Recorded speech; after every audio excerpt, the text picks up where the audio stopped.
Sistem informasi rekapitulasi atau Sirekap yang digunakan KPU sebagai alat bantu rekapitulasi hasil pemilu 2024 dipersoalkan oleh Anies Muhaimin di Mahkamah Konstitusi.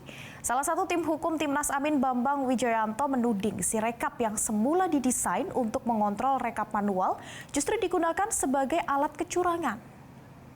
Sirekap semula tidak dijadikan instrumen untuk mengontrol rekapitulasi manual.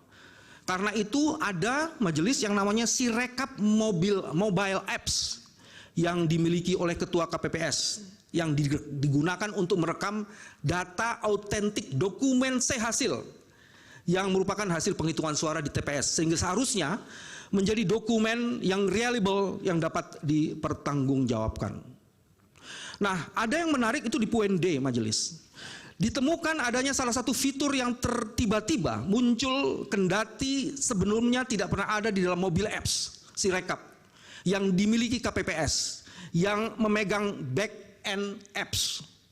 4 hari sebelum pencoblosan, tanggal 10 Februari, tiba-tiba ada muncul fitur bypass logging dan security, sehingga ada pihak yang dapat mengubah value atau angka dalam dokumen C-hasil karena source code dapat diubah. Munculnya fitur tersebut tidak saja mengubah angka perolehan suara di Sirekap, tapi juga potensial menghilangkan metadata dan file foto form C. Jelajahi cara baru mendapatkan informasi. Download Metro TV Extend sekarang.